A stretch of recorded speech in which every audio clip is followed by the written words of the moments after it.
शंखापूर्वक नाम गाननतिभि कालावसानिकृतं निद्राहार विहारकादिविदितं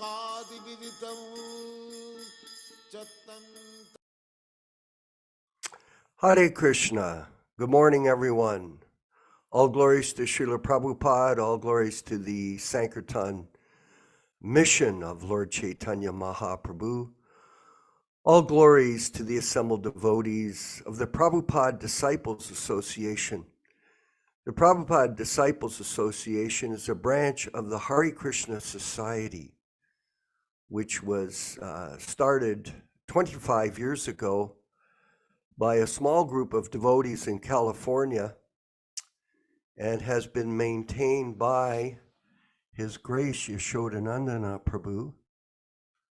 And we are expanding this particular charitable organization to focus on the teachings of Srila Prabhupada in his unadulterated, unedited books.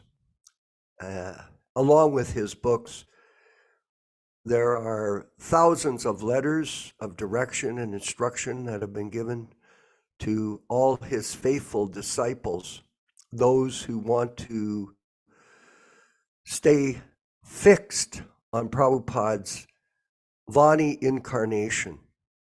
This Vani incarnation is the essence of Bhakti Yoga, because Bhakti Yoga is based on the principle of constant hearing and chanting of the glories of Krishna and his pure devotees.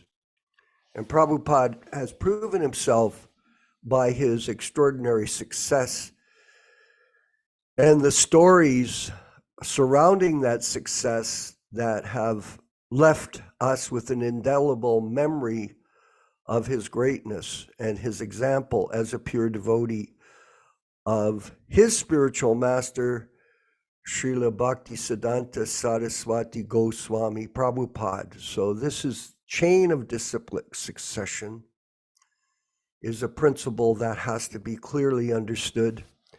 And this organization that we have, which is non-centralized, it is a voluntary group of devotees working together to present the pure philosophy of our spiritual master to the world.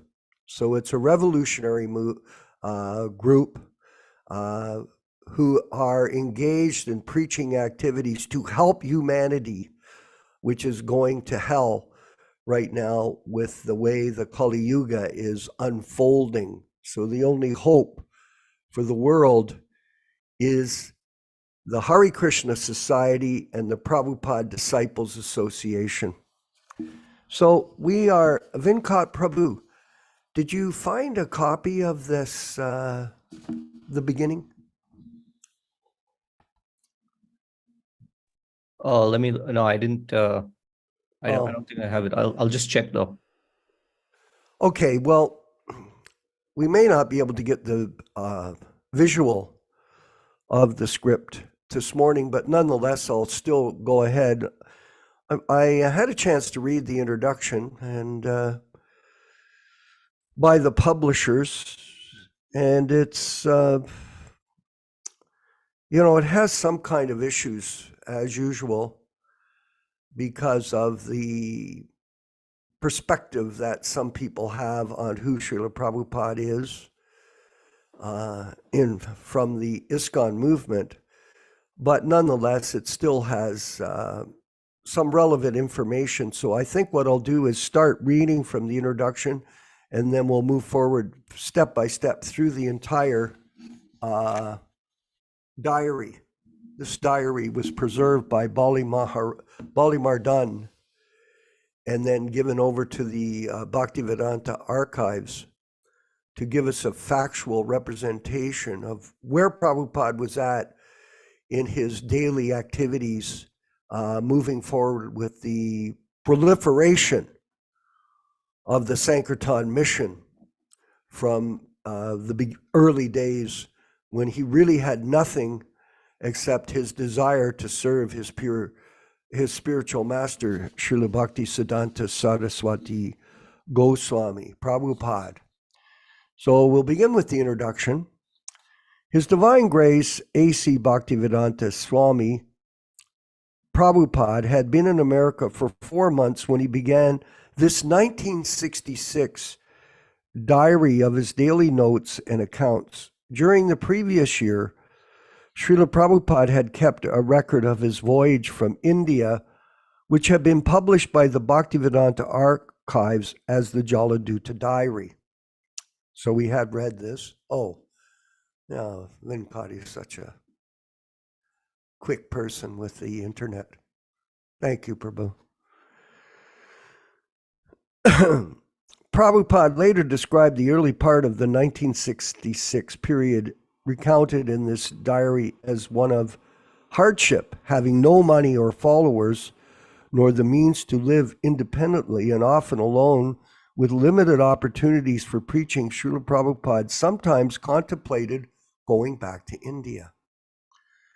Srila Prabhupada's resolve is evidenced by the purchase of his first tape recorder, a major expenditure for him. He started recording his classes, kirtans, and bhajans.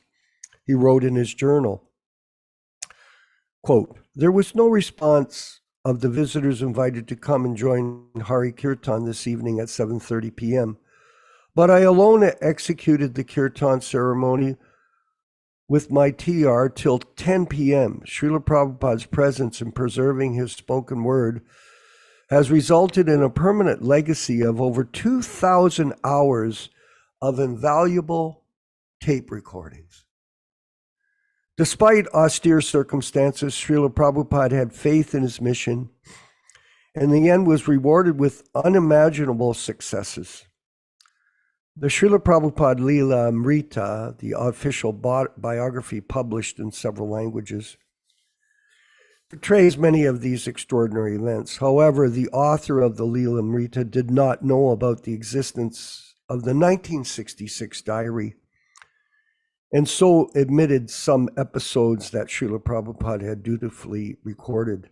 The beginning, the 1966 journal of His Divine Grace A.C. Bhaktivedanta Swami Prabhupāda, presents for the first time the exact sequence of these seminal events and the specific details of the initial year of Srila Prabhupada's mission to the West. We have divided the journal of the book into 3 chapters corresponding to the 3 places where Srila Prabhupada stayed in Manhattan. A summary of each chapter has been added to provide readers with insights into the events described. The editors have combined entries that are brief on the same page. Pages of the journal do not contain entries by Srila Prabhupada, are not reproduced. Each month begins with highlights pages that contain short excerpts from some of the pages of the diary to give a glance view of the month. So we'll be reading these glances of the month as we progress through the reading of the diary, so that everyone can get a real clear understanding of Prabhupada's position here in the West when he was moving forward with the work of serving his spiritual master. The epilogue narrates what happens to the Matchless Gifts shop after Srila Prabhupada left in the beginning of 1967 to go to the West Coast, how ISKCON New York eventually acquired the hollowed storefront, and the vibrant preaching activities presently taking place are also depicted. Very few pictures of Srila Prabhupada were taken in 1966 in New York. Only the photo from newspaper articles and some excerpts from amateur 16mm films exist in the archives. Because most of these pictures were published previously in the Leela Amrita Volume 2, we have included some pictures taken after 66. which we feel evoke the mood of that year. This book includes includes other items of interest, such as letters written to Srila Prabhupada cited in the journal. The replies to these letters are published elsewhere, so are not included. Wherever possible, we identify the person Srila Prabhupada names in his journal. The first newspaper accounts about Srila Prabhupada and the impact of his activities are replicated. Also appended is a poem by Hayagriva Das, because it expresses the spirit of the early days on 2nd Avenue. As was to the care of Balimar done, that this journal, as well as Srila Prabhupada's 1965 Jaladuta diary devolved in the early 70s, he deposited both diaries in a secured storage.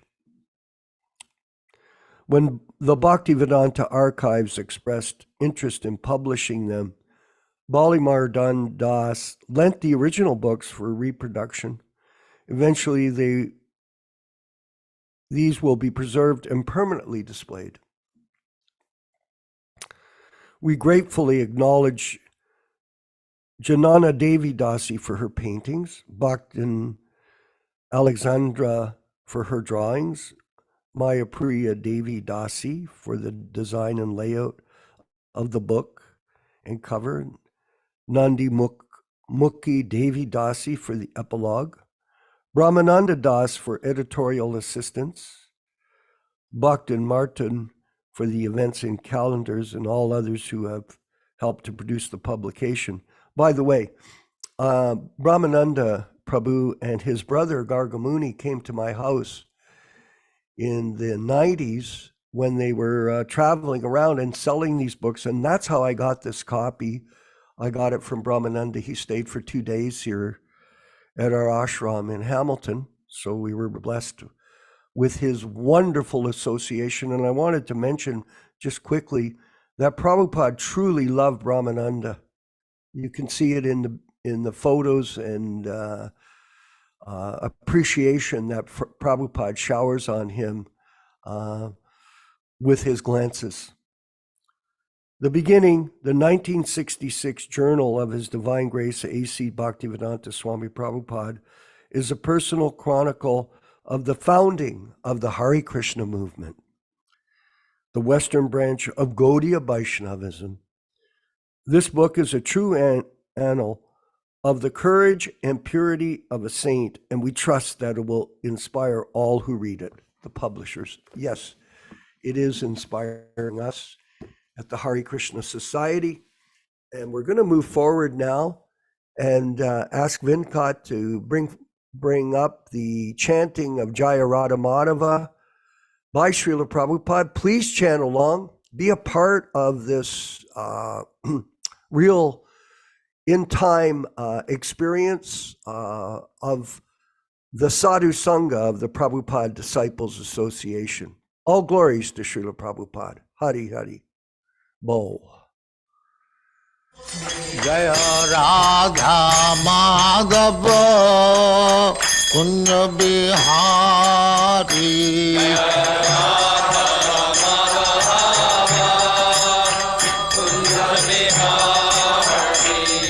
Jaya Radha Madhava Kunja Bihari.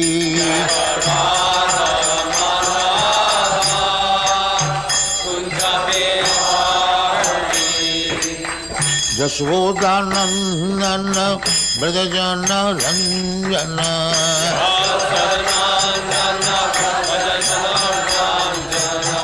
Yaśodā-nandana Brajajana Ranjana.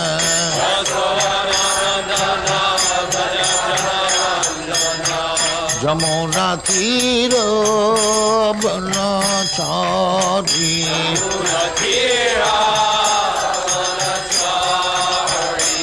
Jamuna Tira Banachari.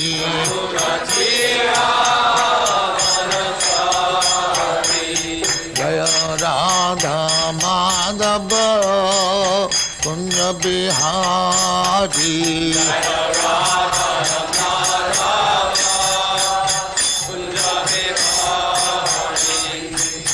Gopi Jana Vallabha Girivaradhari.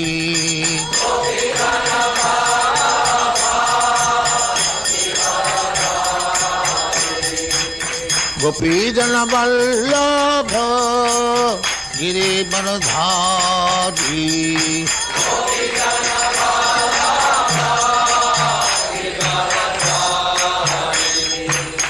Yaśodā-nandana Dāsa.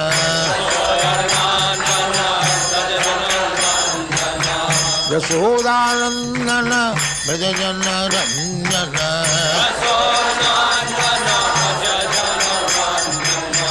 Yamuna Tira Banachari.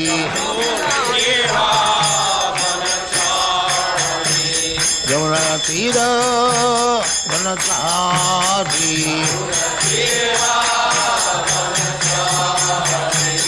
Jaya Radha Madhava Founder-Ācārya.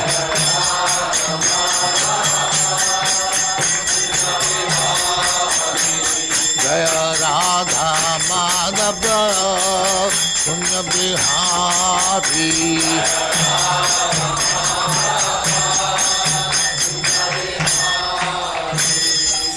Jaya Muspat Paramahansa Parivrajaga-Acārya Sattva Small Bhaktivedanta Saraswati Goswami Prabhupāda ki jai. Ananta Koti Vaishnava ki jai. Nāma-Acārya Shri Haridas Thakur ki jai. Prem se kaho Sri Krishna Chaitanya Prabhu Nityananda Shri Advaita Gadadhar Shivāsari Gaur Bhaktivinoda ki jai. Shri Radha Krishna Mokh Gopinath Sam Khund Radha Khund Giri Govardhan ki jai. Vrindavan Dham ki jai. Navadvip Dham ki jai. Ganga Mai ki jai, Jamuna Mai ki jai, Guru Dwarka Dham ki jai, Swami Bhaktivedanta ki jai. All glories to their Supreme. All glories to their Supreme. Thank you very much. All glories to you, Srila Prabhupada. All glories to you, Prabhupada. Om Ajnana Timirandasya Jnananjana Shalakaya Chakshurunmilitam Yena Tasmai Shri Gurave Namaha. Sri Chaitanya Manobhishtam Stapitam Yena Bhutale Swayam Rupa Kadamahyam Dadati Svapadantikam Vandeham Shri Guru Shri Yuta Padakamalam Shri Gurun Vaishnavamscha Shri Rupam Sagrajatam Sahaguna Raghunathan Anvitam Tam Sajivam Sadvaitam Savadhutam Parijana Sahitam Krishna Chaitanya Devam Shri Radha Krishna Padan Sahaguna Lalita Shri Vishakhanvitam Scha.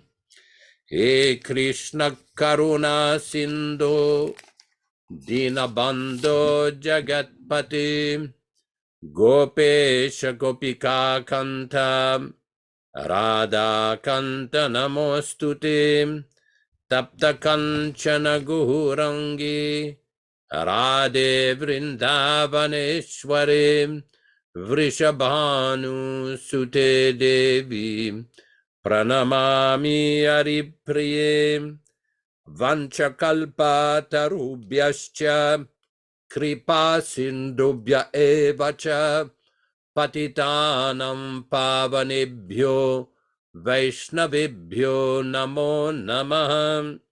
Shri Krishna Chaitanya Prabhu Nityananda Shri Advaita Gadadhara Shri Vasadi Gaura Bhakta Vrindam. Hare Krishna Krishna Krishna Hare Hare Hare Rama Rama Rama Hare Hare. Welcome everybody to this reading and discussion on Bhagavad-gītā As It Is. We will be reading from the original 1972 Macmillan edition, the non-adulterated, non-edited version.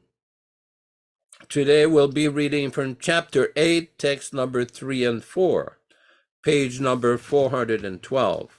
All synonyms, translations, and purports by His Divine Grace A.C. Bhaktivedanta Swami Prabhupāda, Founder-Ācārya of the International Society for Krishna Consciousness, also known as the Krishna Consciousness Movement. Sri Bhagavan Uvacha Aksharam Brahma Paramam Swabhavo Adhyatma Muchyati Bhuta Bhavud Bhavakaro Visargaha Karma Sangitaha. Sri Bhagavan Uvacha. The Supreme Personality of Godhead said, Aksharam, indestructible, Brahma, Brahman, Paramam, transcendental, Swabhavaha, eternal nature, Adhyatmam, the self, Uchyate is called, Bhutabhava, Udbhavakaraha, action producing the material bodies of the living entities, Visargaha, creation, Karma, fruitive activities, Sanyitaha, is called.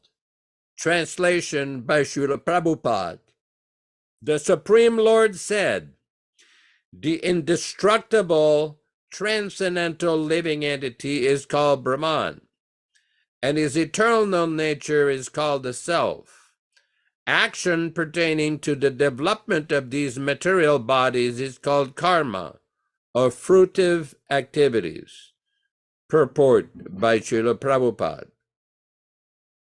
Brahman is indestructible and eternally existing, and its constitution is not changed at any time. But beyond Brahman, there is Para-Brahman. Brahman refers to the living entity, and Para-Brahman refers to the Supreme Personality of Godhead. The constitutional position of the living entity is different from the position he takes in the material world. In material consciousness, his nature is to try to be the Lord of matter. But in spiritual Krishna consciousness, his position is to serve the Supreme. When the living entity is in material consciousness, he has to take on various bodies in the material world. That is called karma, or varied creation by the force of material consciousness. In Vedic literature, the living entity is called Jivatma and Brahman, but he is never called Para-Brahman. The living entity, Jivatma, takes different positions, sometimes emerges into the dark material nature and identifies himself with matter, and sometimes he identifies himself with the superior spiritual nature.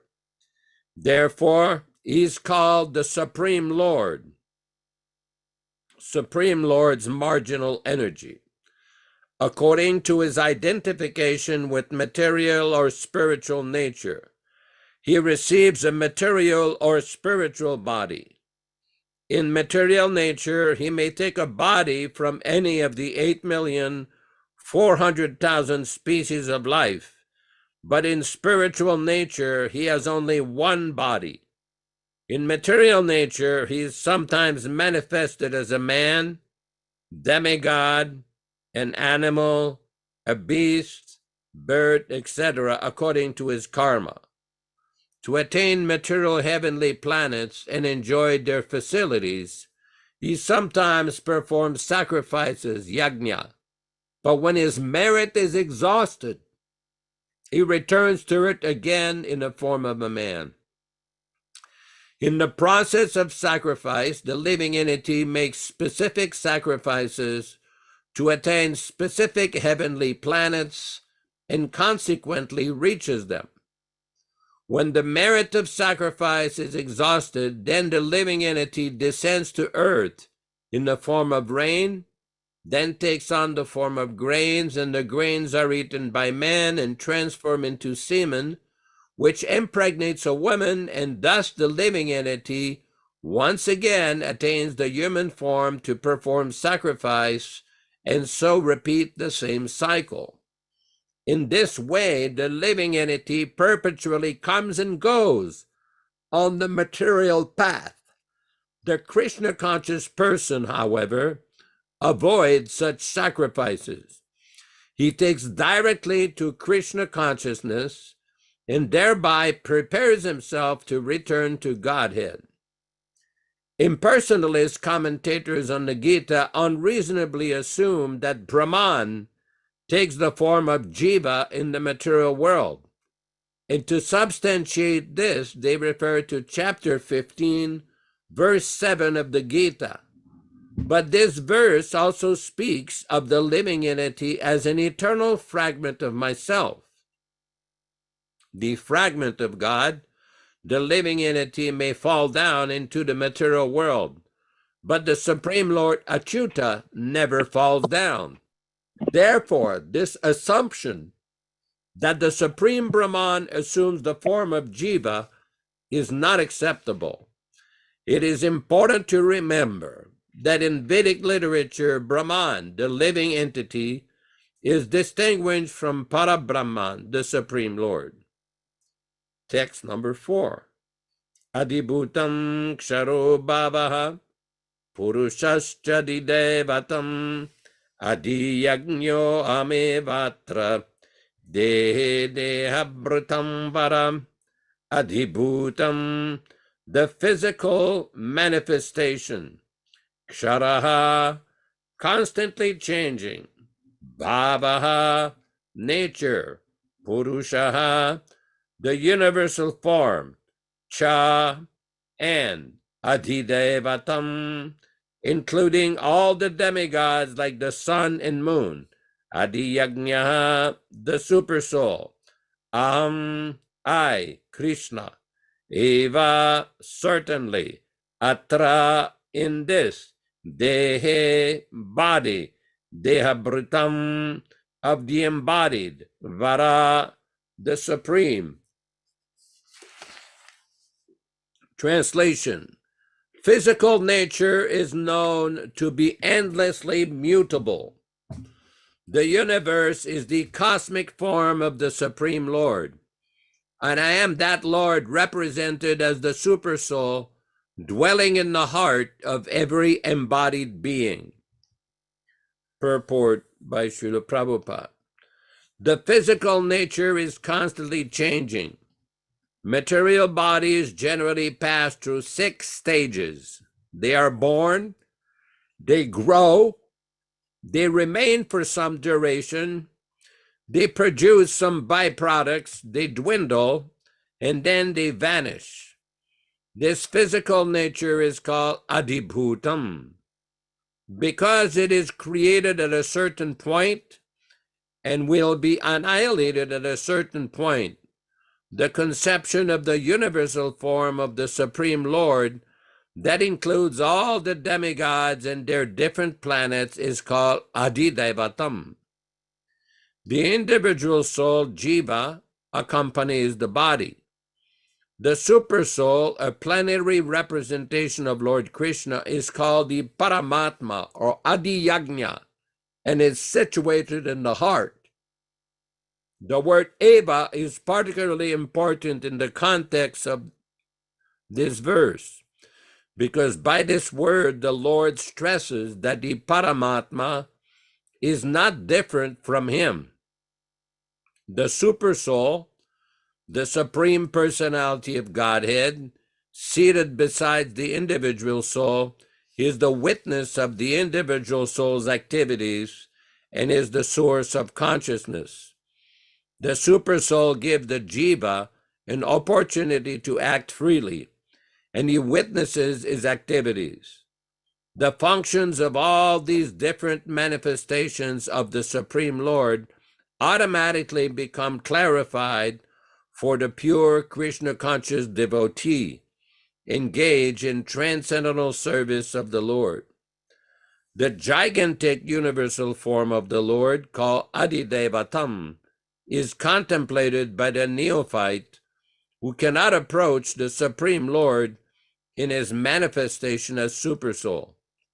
The neophyte is advised to contemplate the universal form whose legs are considered the lower planets, and whose eyes are considered the sun and moon, and whose head is considered the upper planetary system.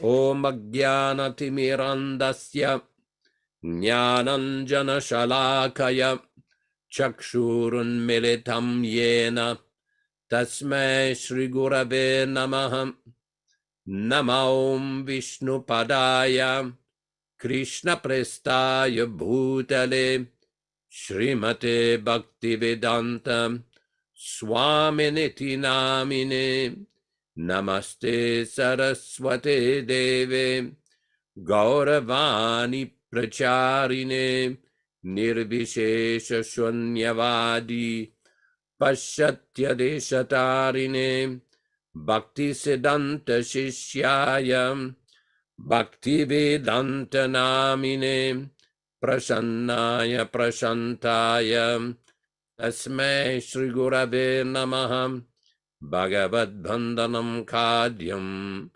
Guru Vandana Purvakam Kshiram Sharkara Yuktam Kadatihi Visheshataham Adadana Strinam Danter Idam Yache Punam Srimad Rupa Padam Bhoja Dhulisyam Janma Janmani Sri Krishna Chaitanya Prabhu Nityananda Sri Advaita Gadadara Sri Vasadi Gaura Bhakta Vrindam Hare Krishna Krishna Krishna Hare Hare Hare Rama Rama Rama Hare Hare. I offer my respectful obeisances unto my spiritual master, Srila Prabhupada, who has opened my eyes, who has opened our eyes from the darkness of ignorance with the torchlight of transcendental knowledge. Hare Krishna. So here in this chapter 8, we see that Srila Prabhupada is explaining the position of the living entity and the difference between the individual jiva and the Supreme Lord. This is very important. Vaishnava philosophers are always emphasizing the individuality of the living entity, the eternal individuality of the living entity. We see in chapter 2 of the Bhagavad-gītā how Lord Krishna explains that neither you nor I nor all these kings will ever lose their individuality. This is a very important point. This is the beginning of Lord Krishna's instruction to Arjuna.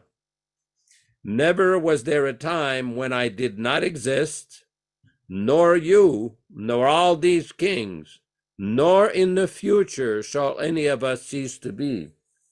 In the Sanskrit it says, Nacheva nabhavishyamaha sarve vayam atapparam, that at no point in the future we shall cease to exist.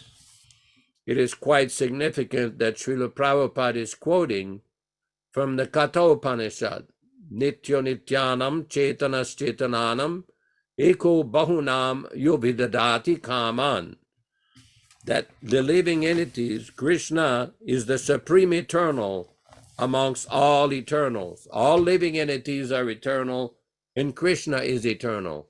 He is the supreme eternal. Why?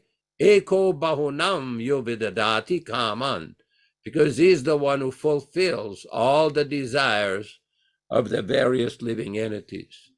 Now, this is a very important point. We see in the material world, especially in human society, everybody is very busy trying to enjoy their senses, seeking to enjoy the senses.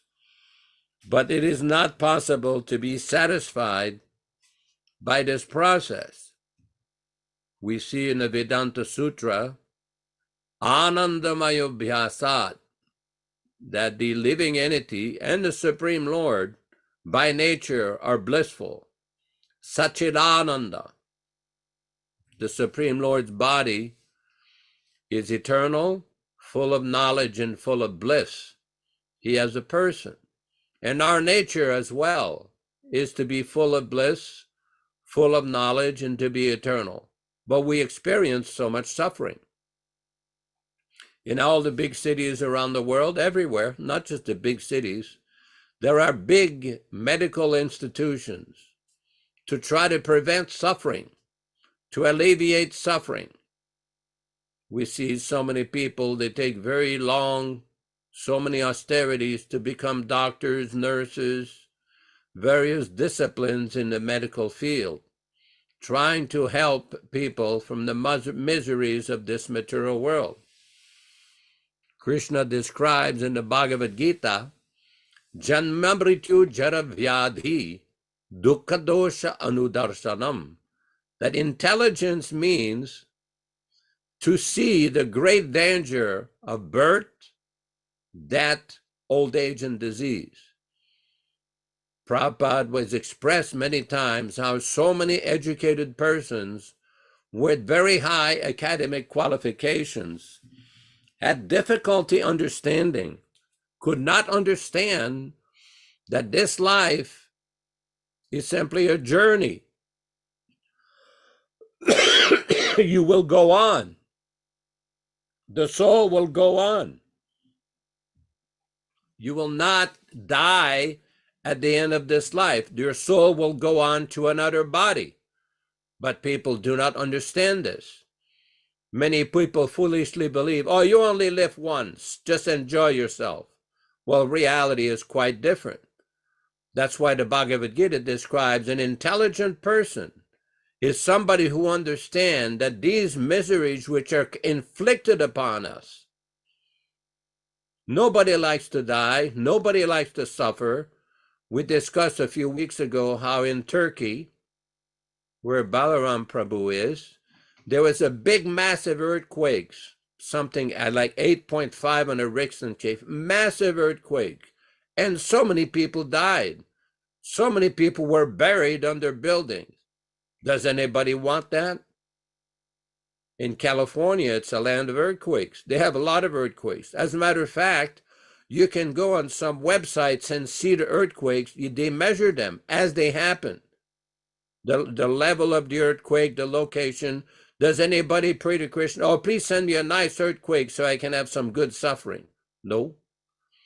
Those of you who live in northern countries like Canada, Russia, or Scandinavian countries, we see in the winter it gets fairly cold, very cold. But there's nothing you can do. You cannot counteract this cold. And then the other extreme is that you live in some countries which are extremely hot in the summer, very hot. So these dualities in the material world, you cannot do anything about it. People may foolishly think, oh, we'll solve the problem with an air conditioner, with a nice heater. Okay, that is good, but you don't really solve the problem. The real problem is that we have this material body which is subject to the duality of this material world. Bhaktivedanta Thakur, in one of his wonderful Vaishnava songs, has explained, Miche Mayara Bache Kache Habudububai, that the position of the living entity in the material world is just like a king. When he would have a criminal, they would dunk his head into the water, and after some time, they would bring the head out for a little relief. And they would do it again to basically get a confession. So this habudububai, or the dunking of the water, is a very painful situation. So similarly, the living entities will go through so many different conditions, sometimes in a human body, sometimes in a demigod body, sometimes in an animal body. I was speaking to a devotee friend the other day, And he was explaining me that he had a conversation with another devotee, and this other devotee says, "Oh, I don't want to go to Goloka Vrindavan. I just want to go to Svarga, to heaven, so I can enjoy." But you will not be able to enjoy. Shinye punye martyalokam vishanti. We see Prabhupada is explaining in text number 3 on page 413 what happens when you go to the higher planets because of good pious activities. Srila Prabhupada explains, when the merit of sacrifice is exhausted,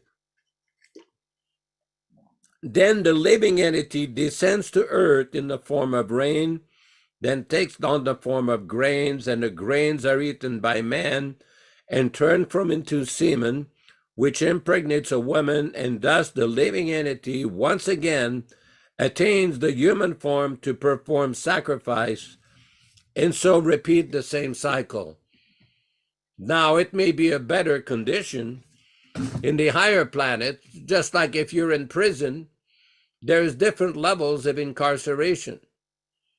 You can have a very nice facility or a very miserable facility.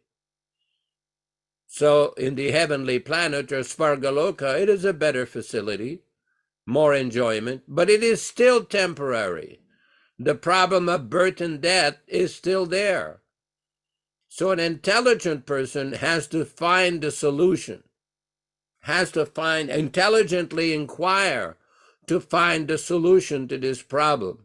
And the real solution is to become a devotee of Krishna and to retrain the mind and the body to think of Krishna, so at the time of death one can go back to Krishna. This is not very complicated. It is not difficult to understand. Everybody can understand. Now somebody may say, why doesn't Krishna forces you? Why doesn't Krishna force you to become Krishna conscious?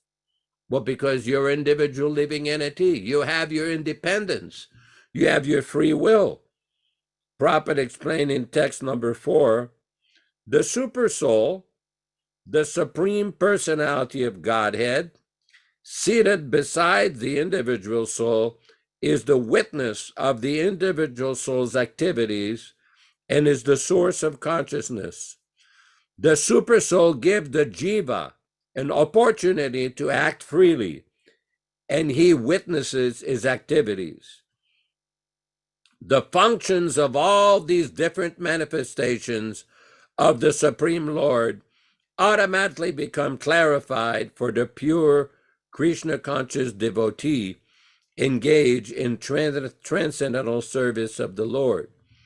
So this is an important point to understand, because there is a class of philosophers, the impersonalists, who claim that the living entity will merge back into Brahman, into the Supreme Lord at the end of life. But we do not accept this conclusion, because we have seen how in the beginning of Lord Krishna's instructions in the Bhagavad-gītā, chapter 2, text number 12, that na cheva na bhavishyamaha, nor in the future shall any of us cease to be. The individuality of the living entity does not stop at the time of death. One is still individual. And according to the mental condition of the mind, intelligence, and ego of the living entity, especially the human being, then one will beget another body. Prabhupada explains, although you may not directly see it, you can perceive it. Just like you may not see where the original source of a nice fragrance is, but you can smell, you can perceive. Similarly, in this life, we see that the body is changing. Dehinosmin yata dehi kaumaram yovanam jara. From youth, from birth to youth to old age, tata dehantara prapti, then at the time of death, deha antara, at the end of the body, you will have achieved another body. Otherwise, how do they explain all of the different varieties of living entities? Where does it come from? Where does it come from? We see some auspicious living entities, even in animals, plants, birds. We see, Prabhupada explains, some plants are more in the mode of goodness, some other plants not so much. We see some birds, they're very, very beautiful, like the peacock, the swan. Some other birds, not so much, like the crow. So in this human form of life is meant to bring a solution to this problem. And that is the best use of human intelligence.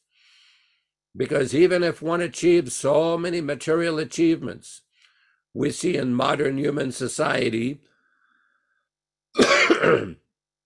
how they've produced so many different weapons, so many different airplanes, cars, modern facilities, but the same problem remains. Prabhupada said that human society has invented so many things to accelerate the death of human beings, but they have not been able to invent something to prevent the death. Prevent the death means to stop the suffering of birth, death, old age, and disease. And that is done through the transcendental process of bhakti, yoga.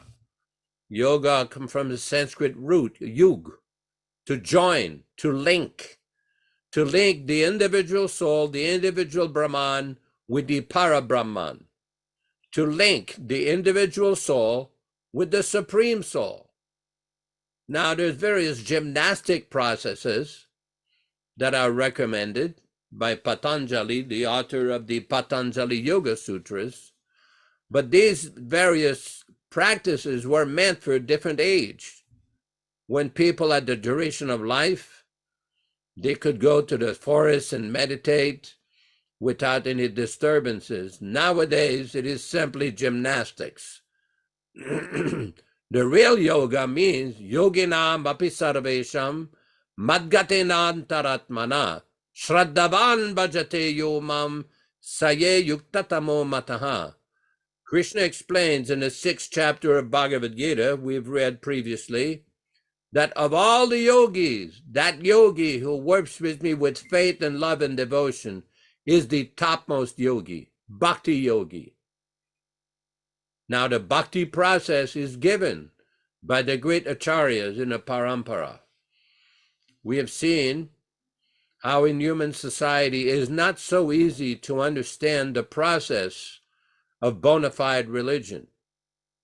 There are a lot of different religiosities, different kinds of faiths, but to understand the essence and the secret of religion, dharmasya tattvam, the truth of dharma, of religion, nihitam gohayam, it is hidden, it's like a secret. Why is it a secret? Because it is not so easy to understand. What is your position? What is God's position? What is the relationship? How to escape the sufferings of this world? Oh, many people claim that they have the solution, but the Vedic literature gives us the complete explanation. What is God? Where does he live? What does he do? How to reach him? How to develop love for him? How to avoid suffering in this material world? By linking with the Supreme Lord. Mahajano yena gata sapanta, that secret of religion can be understood by the great Mahajana, the great transcendental authorities, the acharyas, the great saints. That can be understood.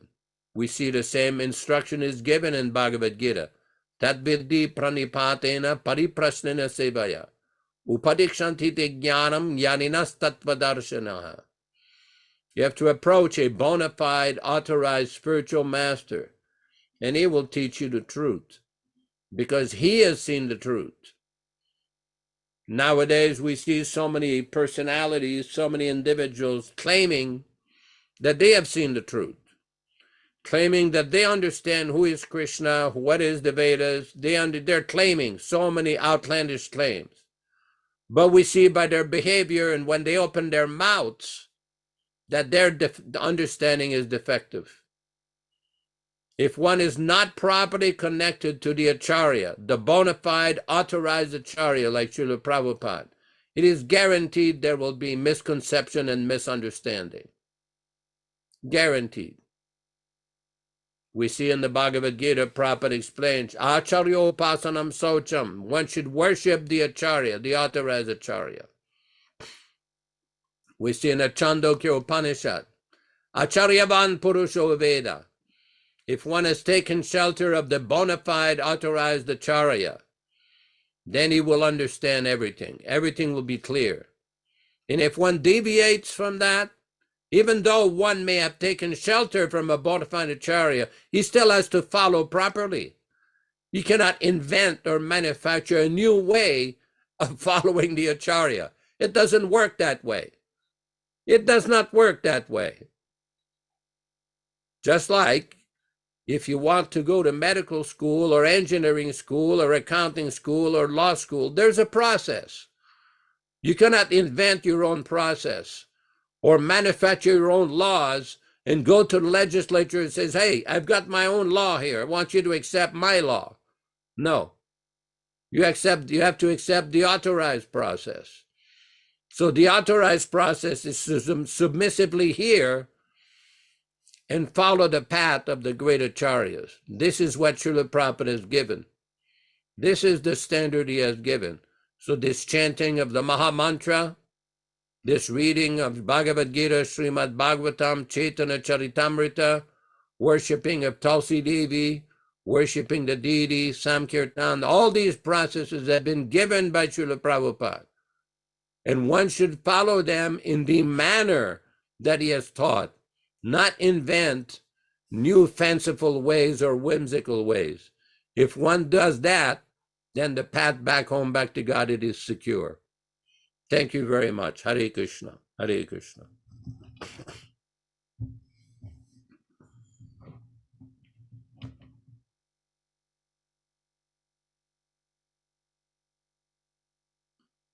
Go ahead, Vishwakarma. Thank you very much, Yaśodā-nandana Prabhu, for that wonderful explanation of these verses and purports by Srila Prabhupada. Very enlivening to hear from the assembled devotees in this class. I wanted to quickly just run over a point here in the purport where Prabhupada says that the functions of all these different manifestations of the Supreme Lord automatically become clarified for the pure Krishna conscious devotee engaged in the transcendental service of the Lord. So these verses and purports do give us a real insight into how to liberate oneself out of the material world. But we have to be qualified, Yaśodā, as you were speaking. The qualification is that one take up, and Prabhupada specifically referring here to devotional service. So this is called vijnanam, realization through devotional service. Jnanam means knowledge. So many people have knowledge of spiritual life, but if they don't practice it, they can't get realization. For example, I was listening to the japa class before this class, how beautifully Prabhupada is chanting his japa. And if you go online, you'll see there's all kinds of recordings of Prabhupada chanting japa. Why? Because he was always chanting. So the pure devotee of the Lord, like Srila Prabhupada, demonstrated how to practice Krishna consciousness. Even though he was a self-realized soul, he set the example for all of us how to engage in devotional service and thus come to the platform of vijnanam, realization. So in other words, simple lip service to the words of the spiritual master. A lip service, devotional service, will not produce vijnanam, realization. And realization is a personal experience that each devotee strives for. that you become self-realized by adherence, by practice. And Prabhupada said this, Yashoda Prabhu, as you know, he said, you should devote your whole life, just this one life, to the service of the devotional service of Krishna, one lifetime. And in this way, you might have an opportunity to get out of this confusion of material life. Vinkat, I wanted you to switch to the chapter 16 of the Bhagavad-gītā, text 6. And we'll quickly just read these verses to give us some insight into what kind of mentalities exist. O son of Printa, in this world there are two kinds of created beings. One is called the divine and the other demoniac. I've already explained to you at length the divine qualities. Now hear from me of the demoniac. Text 7. Those who are demoniac do not know what is to be done and what is not to be done. Neither cleanliness nor proper behavior nor truth is found in them. Text 8.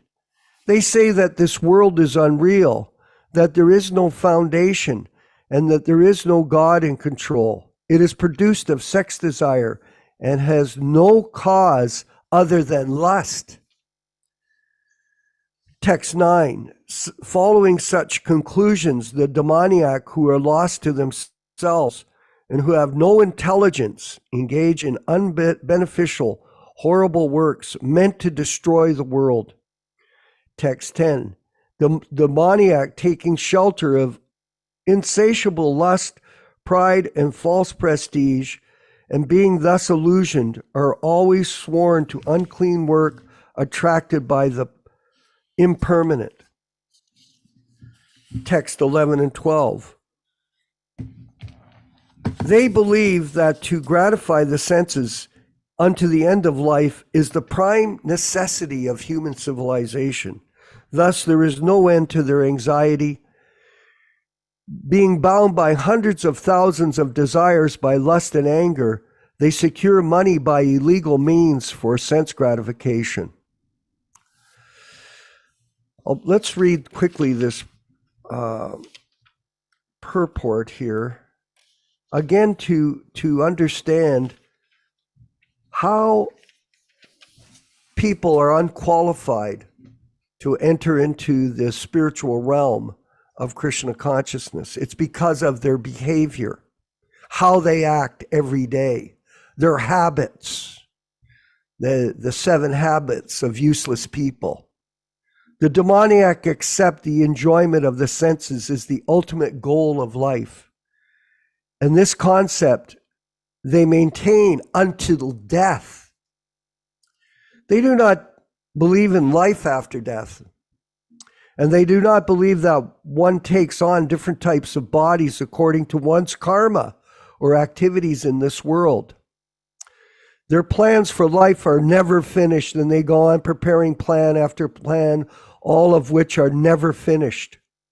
We have personal experience of a person of such demoniac mentality who, even at the point of death, was requesting the physician to prolong his life for 4 years more because his plans were not yet complete. This is the material world, out walking your dog. Such foolish people do not know that a physician cannot prolong life even for a moment. When the notice is there, there is no consideration for the man's desire. The laws of nature do not allow a second beyond what is destined to enjoy. The demoniac person who has no faith in God or the super soul within himself performs all kinds of sinful activities simply for sense gratification. He does not know that there is a witness sitting within his heart. The super soul is observing the activities of the individual soul. As it is stated in the Vedic literature, the Upanishads, there are 2 birds sitting in one tree. The one is acting and enjoying for suffering the fruits of the branches, and the other is witnessing.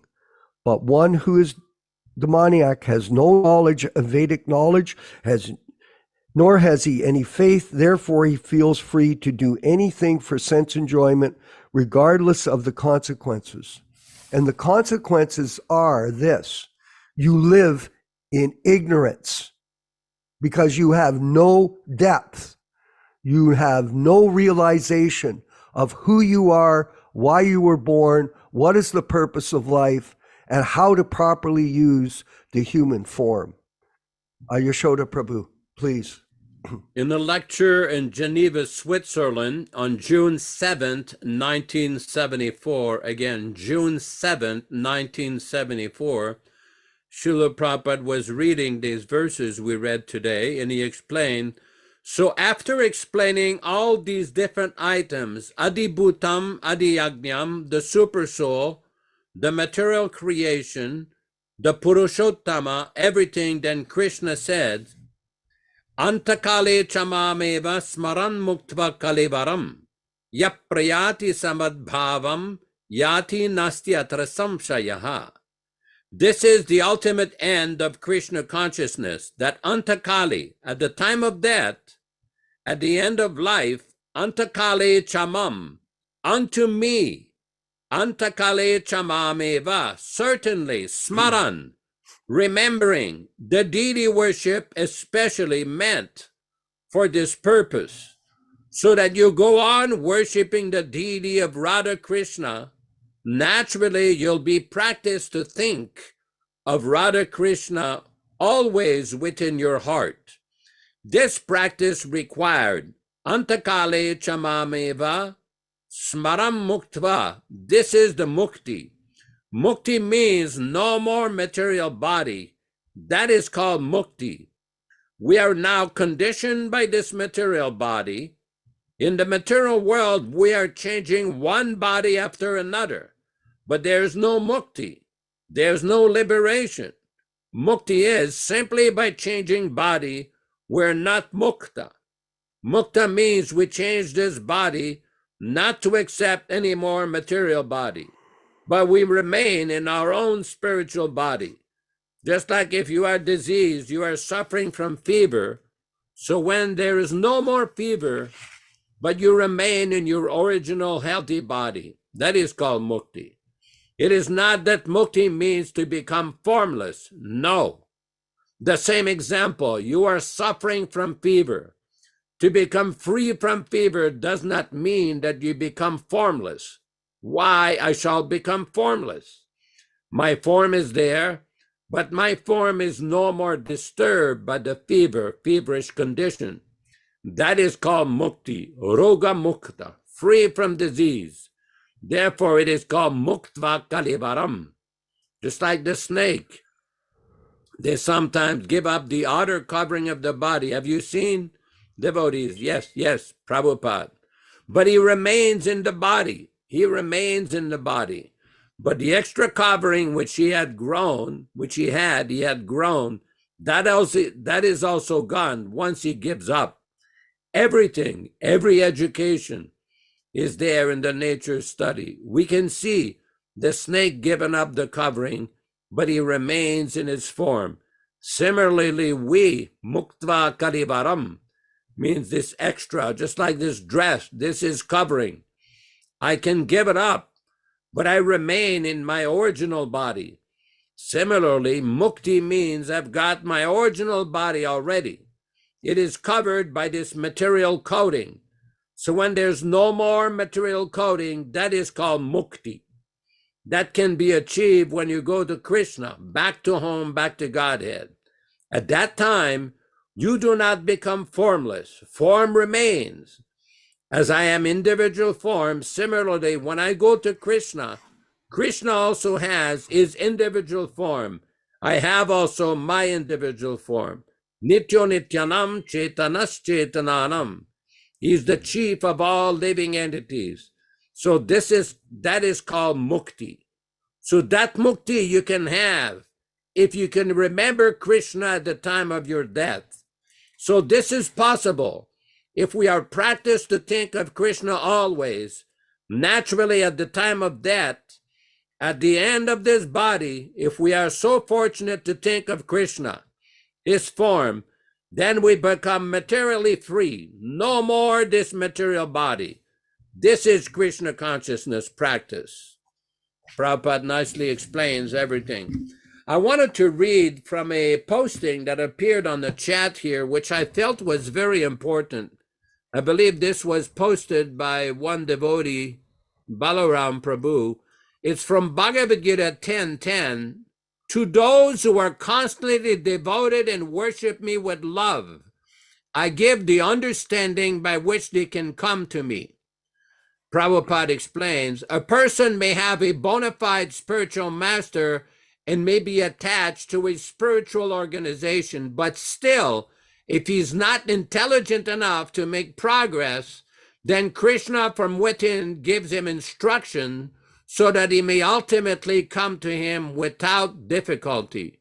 The qualification is that a person always engage himself in Krishna consciousness and with love and devotion render all kinds of services. He should perform some sort of work for Krishna, and that work should be with love.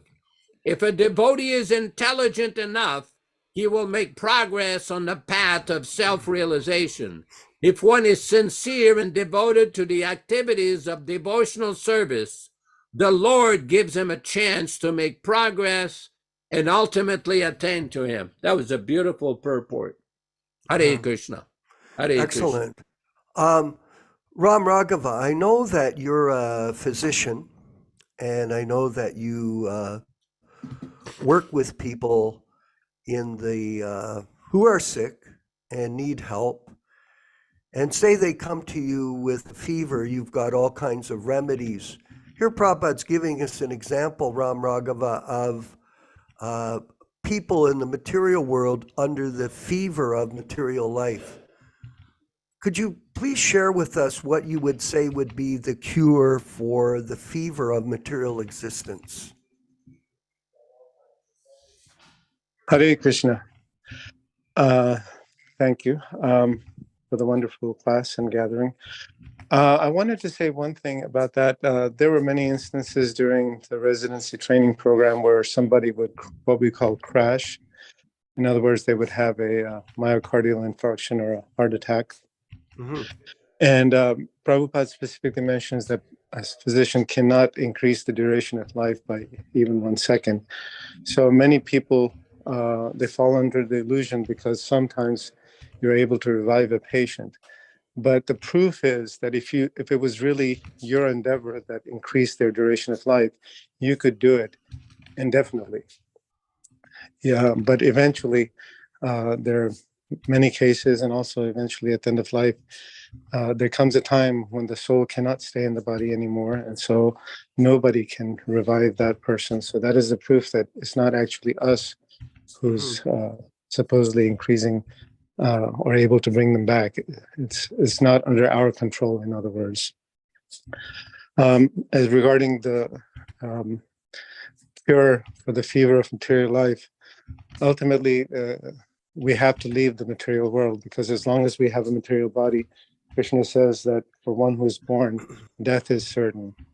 So the only real cure is to leave the material world, this temporary world, because as long as you're here in this material world, you cannot permanently cure anything, even though sometimes we think we're curing something. It's actually not a permanent solution.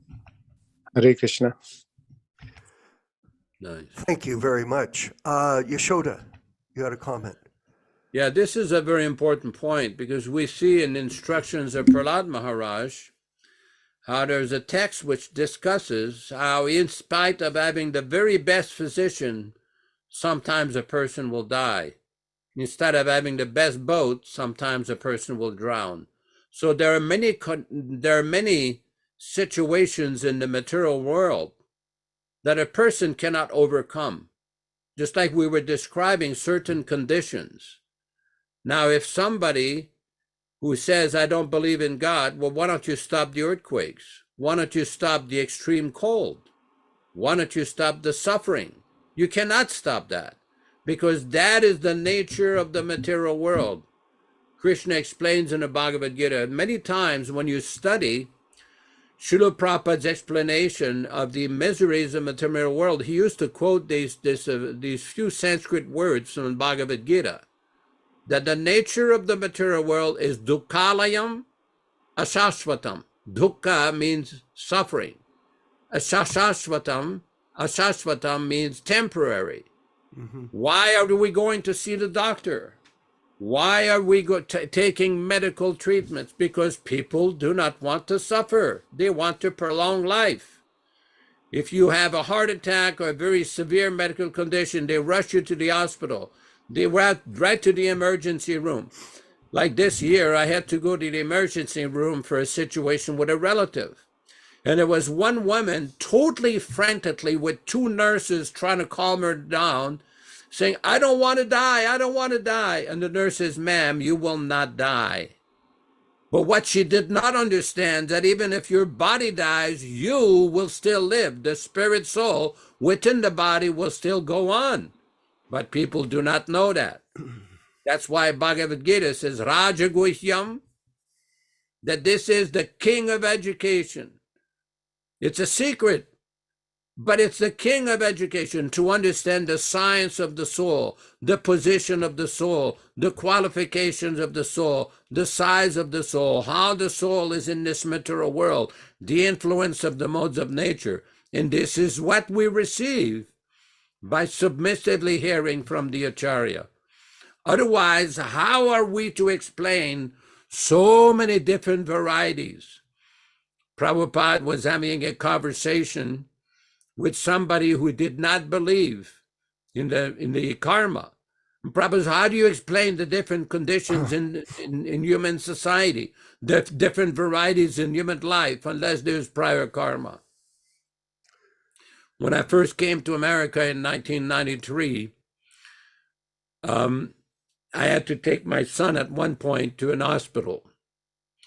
So at that point, I had a conversation with a psychiatrist who revealed to me that his young son was like 3 or 4 months, 5 months, died suddenly with no apparent explanation.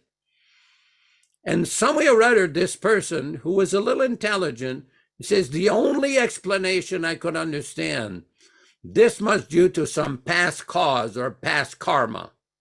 This person was a little intelligent. Then explained to him, yes, what we experience in this life, the different varieties that we experience in this life, is due to our past activities, and our current activities will determine what will be there in the future. So sometimes we see some unexpected suffering due to past sinful activities, but most people do not understand this. It's very difficult. They're either too sentimental or too bewildered or too foolish in the mode of passion and ignorance. That's why in the Upanishad it is described, iti shusrumadhiranam. One has to learn from the dhira, from the self-realized Acharya. What does Bhagavad-gītā tell us in chapter 2, text 13? Dhirastatra namohyati, the only persons that are not bewildered by this change of body, by all of these changes in the material world. Dhira, one has to become dhira. And the beginning of becoming a self-controlled, sober person is to submit one's whimsical tendency in the material, to submit to a bona fide guru, bona fide acharya, and follow the instruction. That's why Prabhupada's basic original instruction is first to come out from the animal platform, get to the human platform. What is that? No illicit sex, no gambling, no mental speculation, no intoxication, no meat eating, fish eating, all nonsense. For millions of lifetimes, we've been engaged in various sinful activities.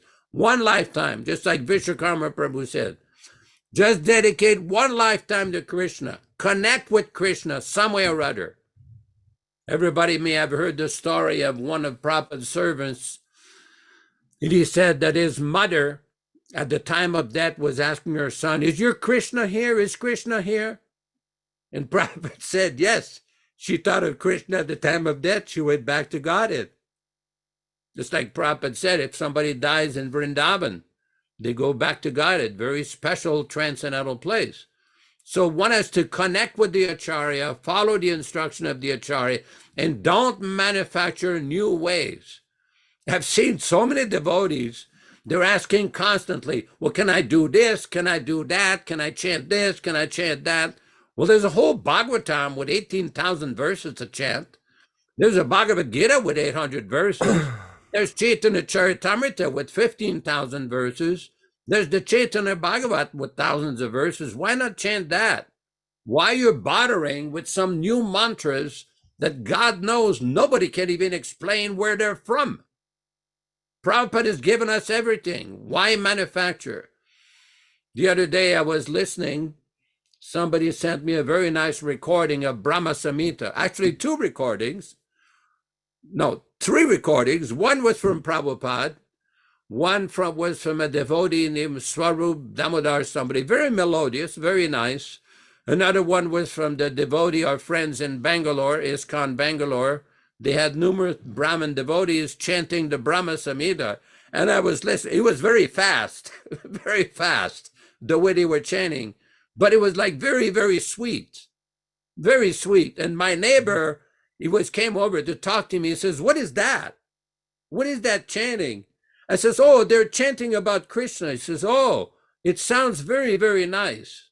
Now, although this person has no knowledge of the Sanskrit or of what is being chanted or what is really going on, just by appreciating that they're chanting the name of God and his great qualities, he will benefit. Hare Krishna. Yes, and I wanted to mention that Prabhupada gave the example, Yaśodā-nandana Prabhu, of the most amazing thing. He said, even though your mother has died, your father has died, your sister is dying, your dog has died, you think, I won't die.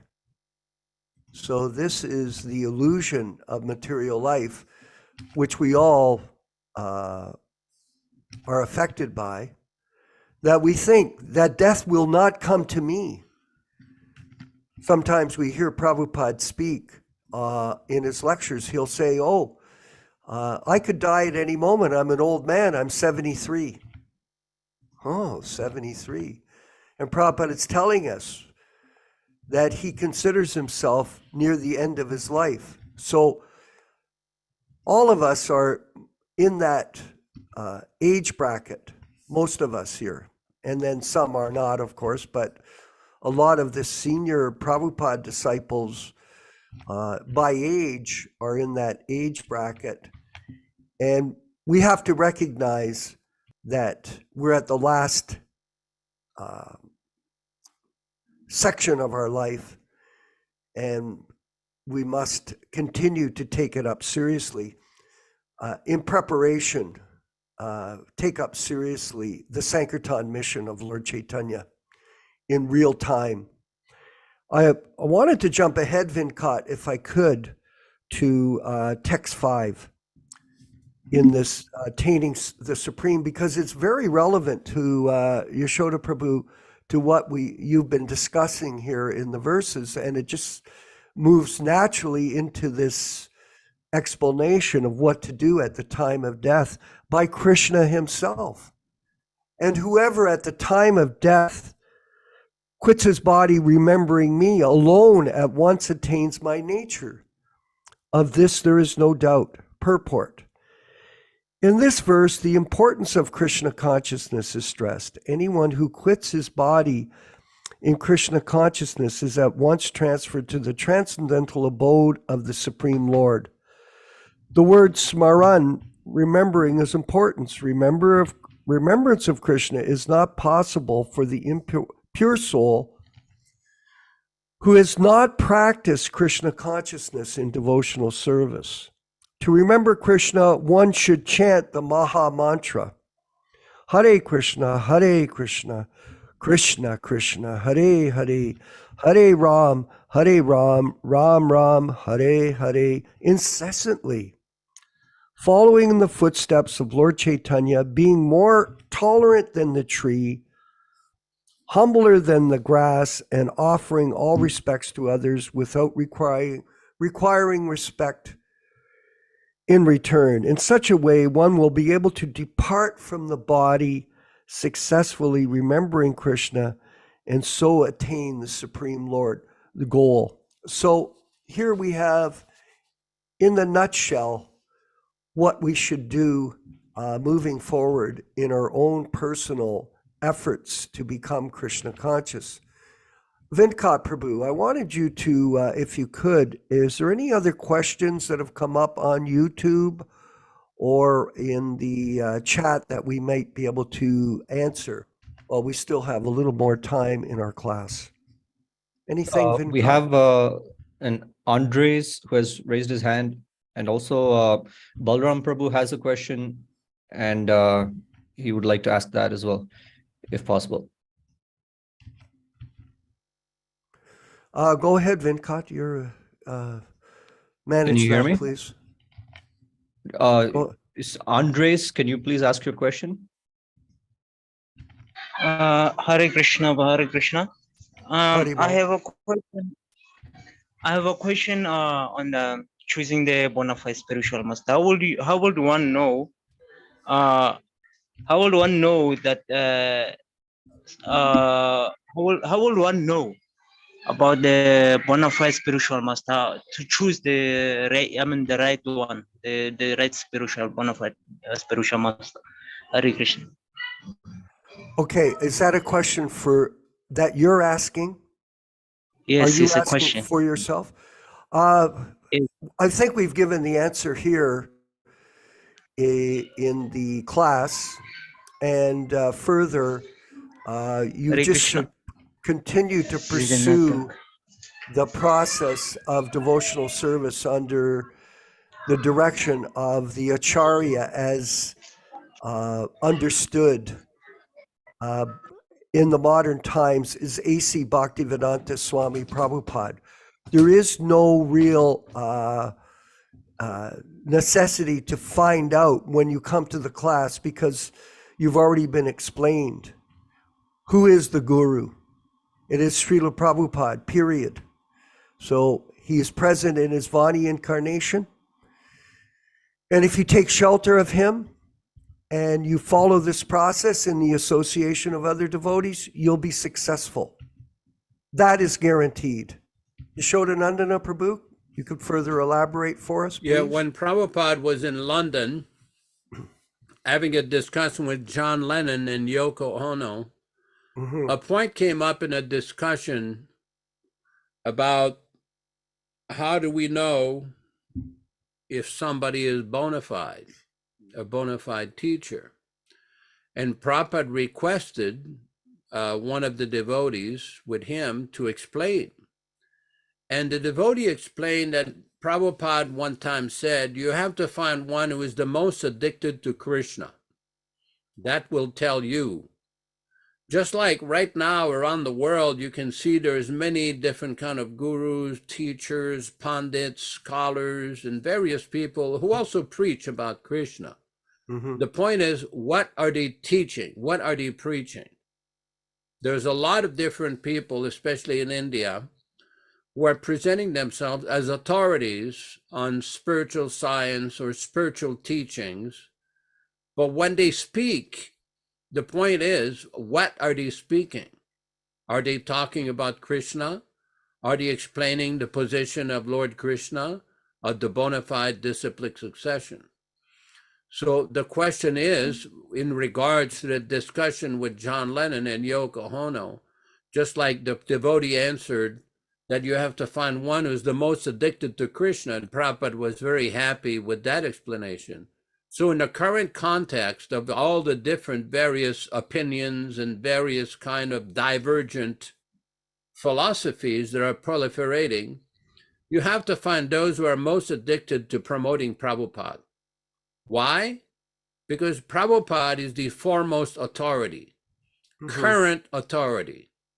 There has been too much distortion of the teachings and philosophy of Srila Prabhupada. We've often discussed how Prabhupada used to often emphasize that Vani, or the instruction and the teachings of the spiritual master, are more important than the Vapu.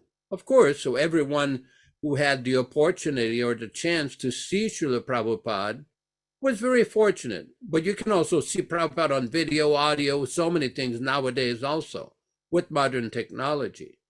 So this is a very important point. But now we have a new philosophy that the Vapu of an unrealized, non-liberated person is more important than Prabhupada's Vani, this living guru idea. I call it the LGEP, the Living Guru Experimental Project. They're very eager to present their Vapu, their physicality, as being more important in spiritual life than Srila Prabhupada.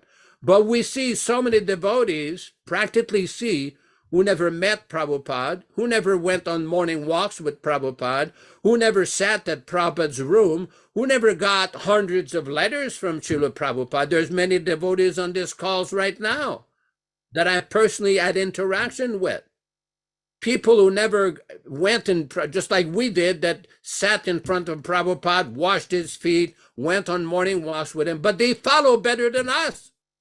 They're more convinced about Prabhupada. They have more faith in Prabhupada. They have more respect to Prabhupada than so many people who had so much Vapu, personal bodily association.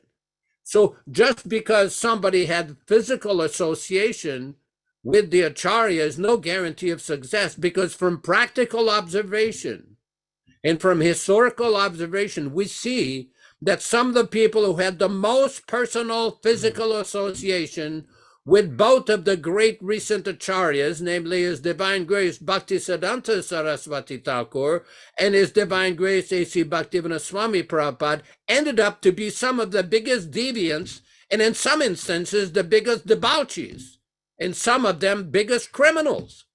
So just because somebody had physical, personal association with Prabhupada is no guarantee. It's very good fortune.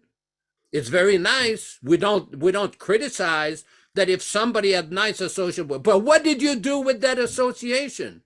Become arrogant, become proud, and you use that to basically exploit other devotees, thinking that you're a better devotee, you're a great devotee, or you're a more experienced devotee. Oh, I love that term, a senior devotee. We have seen so many senior devotees becoming senior nonsense.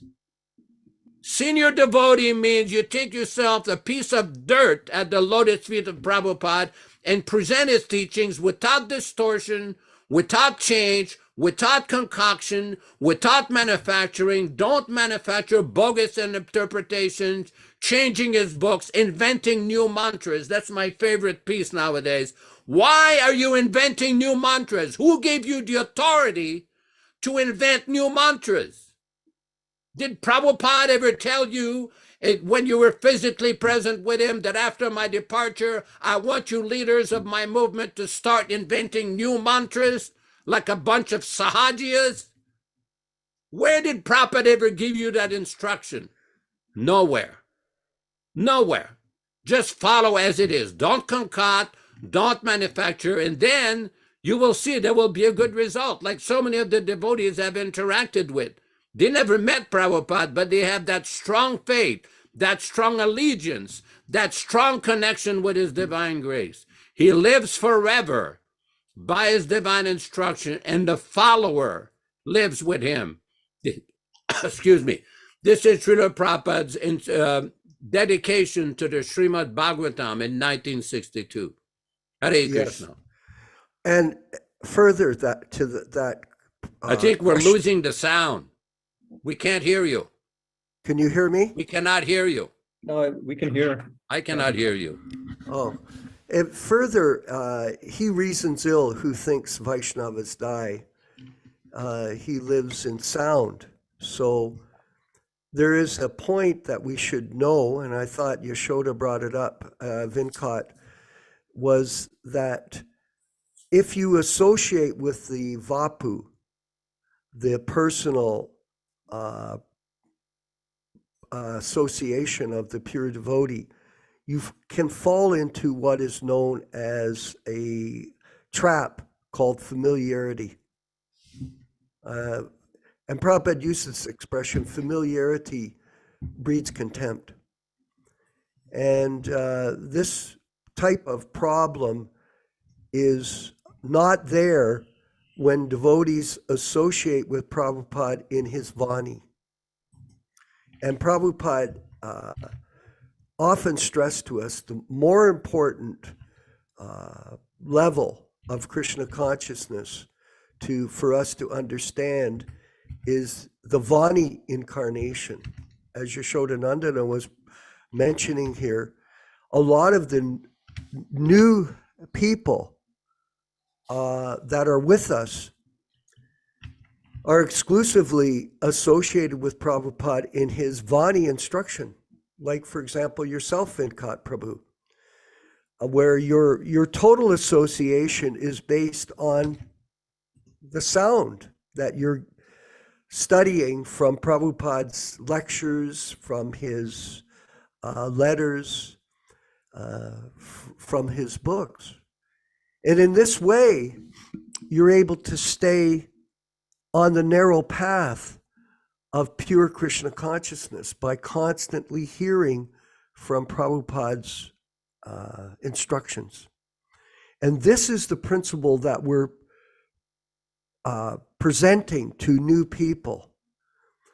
By the way, everyone, we're planning a Bhakta class series for new people, which will deal specifically with all of the different aspects of our philosophy in a summary form. I think, how many topics do we have now, Venkat, in this planned course? It was around 22 or something. Okay, it's about 22. It could expand to be more, and they'll deal with the modes of nature, reincarnation, divine and demoniac natures, who is Krishna, who is Lord Chaitanya, what is the value of the chanting of Hare Krishna mantra, what are the four regulated principles, like that, all the fundamental teachings that, and it'll be infused with Prabhupada's words. In other words, Prabhupada in his Vani incarnation, presented in a summary form for new bhaktas, new people, and for all of us to learn over and over again the value of Krishna consciousness through the transcendental sound vibration that comes from the pure devotee. So this Prabhu that gave that question, thank you very much for that question. It was a very good question, and we're happy to announce that you have the answer. Not that you have to search anymore. Just take shelter. Now, someone could say, well, that's a bit arrogant. How can you say? There are all so many gurus, there are so many teachers all over the world. How can you say that this is the way? And the answer is, the proof of the pudding is in the tasting. Prabhupada used that example. You try this process out for a month with us in association of all of the devotees. You take shelter of the classes that we're presenting for your benefit and all of our benefits. And in this way, you'll be able to see, you'll get realization, the profound understanding of the purpose of human life, because it's connected to the disciplic succession properly. Venkat, is there any other points that have come up on YouTube or anything else you can see in the agenda before we wind up the class? No, there's no questions on YouTube or Facebook. Okay, very good. Yaśodā, could you sort of wind up the talk for us? There is some, in the chat, there is a statement regarding a GBC statements. Yeah. One thing I just want to mention here, and I appreciate people, devotees, bring up various perspectives and various realizations, and as well have different other viewpoints from different organizations, such as ISKCON or other groups. But this particular group is focused on Prabhupada's direct instructions.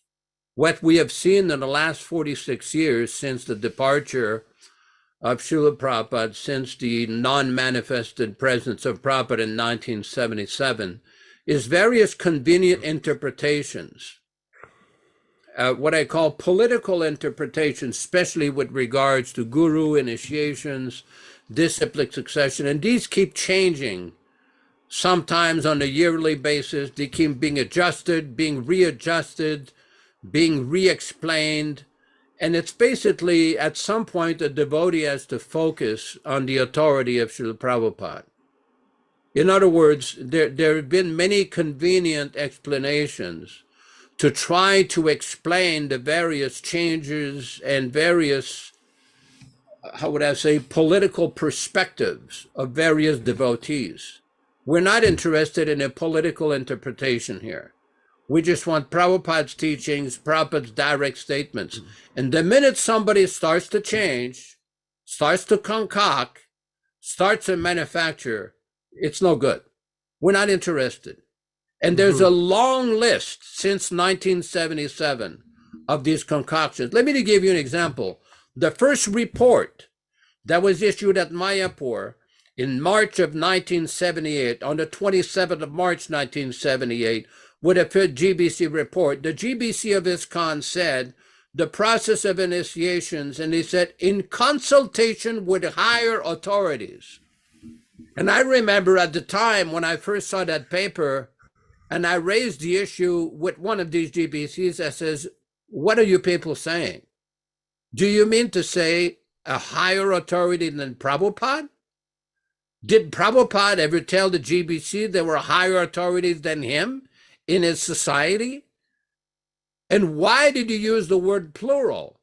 If you people had consulted, yes, right there. If you people have consulted one individual, the word should have been authority singular. But you've used the word authority is plural. Are you referring to yourselves as a higher authorities? Of course, there was no answer. And 46 years later, they still don't have an answer. And we've seen so many readjustments because the whole point was a manufactured concoction. Their whole system of appointed Diksha gurus was a concoction that was never ordered by Srila Prabhupada. Recently, I had an exchange, not an exchange, but some devotee in Asia, let's just put it in Asia, who started to launch various arguments at me that you don't understand my questions, and you don't answer my questions. And I sent him an email with various papers, which he obviously did not read or understand. And I explained to him there's no record anywhere of Prabhupada appointing or selecting anybody as Diksha Guru or initiating spiritual master. This is a concoction and a fabrication. He says, what Prabhupada says here, Prabhupada says there. I says, okay, well, show us where the order was given. Of course, he still cannot say it. He still cannot explain it. As a matter of fact, the individual who was the father or the founding father of this appointment philosophy admitted in 1980 in Topanga Canyon that this appointment is a myth. It's mythology. It's a fabrication. It was a political convenience at the time. Unfortunately, it's been exposed in so many ways. Now, if somebody wants to keep promoting this myth, well, you can, but it's not very believable. Prabhupada's teaching, because when people start to argue, like I had somebody, I want to debate with you. I said, well, which books are you going to use? You got one organization with one set of books where they tell you they have seen the truth, and the books that we follow, it says he has seen the truth. We have one organization that tells us that Jagannath Das Babaji initiated Bhaktivedanta Thakur, the original book, and this other organization tells you that Jagannath Das Babaji just accepted Bhaktivedanta Thakur. They changed the book. So which book are you going to have before you even start talking? See, this is important. Just like in the Ramanuja Sampradaya, there's the Sri Bhashya. This is Ramanujacharya's commentary on Vedanta Sutra. Do you think that you can write your own changes in the Sri Bhashya and go Sri Rangam and says, I got a new revised and edited version of the Sri Bhashya. Do you think they'll accept that? Try that in UDP and say, I've taken the Sanskrit of Madhvacharya's Brahma Sutra Bhashya, Vedanta Sutra commentary, and I've changed the Sanskrit to make it better. I've revised it. Here, you should accept that. You think they will listen to you? So before you can even start to discuss, first set the book's original. No more change books. Then we will talk. Otherwise, it's simply nonsense. It's simply rascal nonsense. As a matter of fact, one of the explanations they're given in 1983 is that we've understood now Sanskrit better than it was when the books were originally dictated in 1967. Oh, you've become a better scholar than Prabhupada? You become a more accomplished authority than Prabhupada? So it's one thing to argue endlessly and speculate. It's much easier just to follow the instruction, to submissively hear from the Acharya and carefully study his books. And why were these important conversations in 1977 suppressed for 10 years? Why did Srila Prabhupada, during the last few months of his manifested presence in 1977, not make a direct announcement to the whole movement in public about this so-called alleged appointment of 11 successor Diksha Gurus? Where was that announcement? Why is it when some GBCs outside of Prabhupada's room in 1977 wanted to go in and get clarification from Prabhupada, they were prevented by the secretary who told him, oh no, Prabhupada is not well, you can't discuss this now. Oh, it's never going to be discussed from their point of view. Hare Krishna. Thank you very much. Very factual information for all of us to be aware of in terms of how the philosophy has been, say, edited to suit various motives of variety of individuals. In conclusion, I wanted to bring up a point about the Vani incarnation for you, Yaśodā, in terms of one of the local bhaktas here in the Hamilton area, who came to visit me about a year ago, and he saw the library of books that I have in my prasadam room, and I didn't realize at the time, everyone, how attracted he was to the books. And I was very, sort of reserved and in a sense, just listening to what he and his group were saying about various ideas they had for this and that. But his eyes kept moving over to the books, Yaśodā. And eventually it came to pass that he revealed that he was a collector of books, that he had been collecting books on spiritual knowledge for quite a long time. And he had studied Ekankar, he had studied this group, this guru, that guru. And he said to me, he looked at me, he says, can I buy this set of Bhagavatams from you? And I said to him, yes, you can. So he got the set of Bhagavatams and started to read them meticulously. That's the way he is, because he's been in the pursuit of knowledge all his life. And after reading it, after he started to read the Bhagavatam, he asked me, is it okay if I underline the pages? I said, well, they're your books. I mean, whatever's good for you to study and learn this philosophy, by all means, go ahead, do what's the best for you. And the conclusion that he came to after some months of study was there is nothing more detailed in spiritual knowledge than the books of A.C. Bhaktivedanta Swami Prabhupāda. And he's become a devotee through the Vani incarnation. Now he's collected all the books. He has a set of Chaitanya Charitamritas. He has the Krishna books. He has the Nectar of Devotion.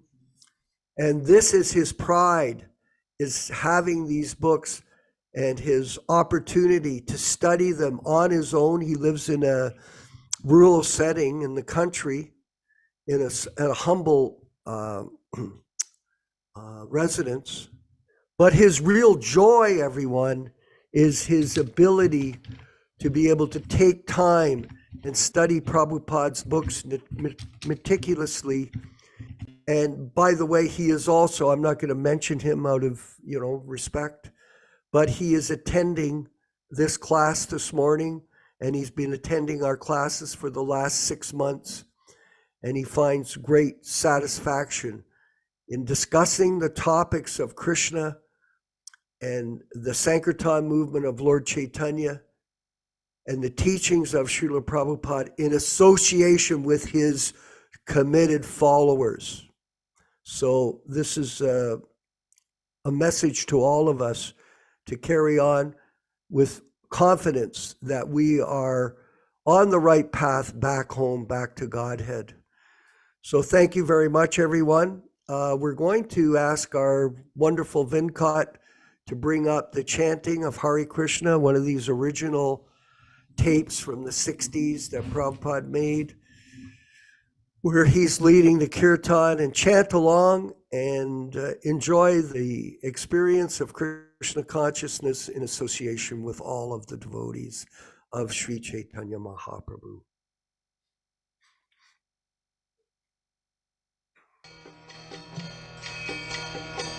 Shri Krishna Chaitanya Prabhu Nityananda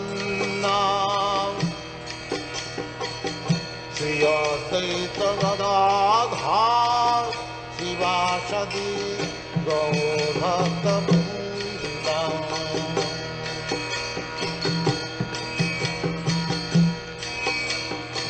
Shri Krishna Chaitanya Prabhu Nityananda Shri Advaita Gadadhar Sivasadi Gaur Bhakta Vrinda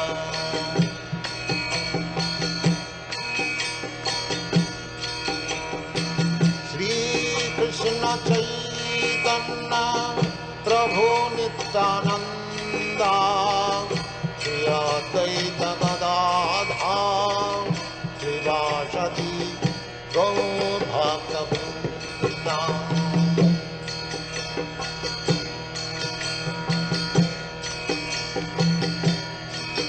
Hare Krishna, Krishna Krishna, Hare Hare, Hare Rama, Rama Rama, Hare Hare. Hare Krishna, Krishna Krishna, Hare Hare, Hare Rama, Rama Rama, Hare Hare. Hare Krishna, Krishna Krishna, Hare Hare, Hare Rama, Rama Rama, Hare Hare. Hare Krishna, Krishna Krishna, Hare Hare, Hare Rama, Rama Rama, Hare Hare. Hare Krishna, Krishna Krishna, Hare Hare, Hare Rama, Rama Rama, Hare Hare. Hare Krishna, Krishna Krishna, Hare Hare, Hare Rama, Rama Rama, Hare Hare. Hare Krishna, Hare Krishna, Krishna Krishna, Hare Hare, Hare Rama, Hare Rama, Rama Rama, Hare Hare. Hare Krishna, Krishna Krishna, Hare Hare, Hare Rama, Rama, Hare Hare. Let us offer our respectful obeisances to all the assembled devotees of the Lord, and we look forward to seeing you tomorrow in the morning here on the East Coast of Canada and the US at 10 a.m. for the Srimad Bhagavatam class. Vanchakalpa Tarubhyascha Kripa Sindhu Bhayevacha Patitanam Pavenebhyo Vaishnavebhyo Namo Namaha. Vijay Pandit, Haribol.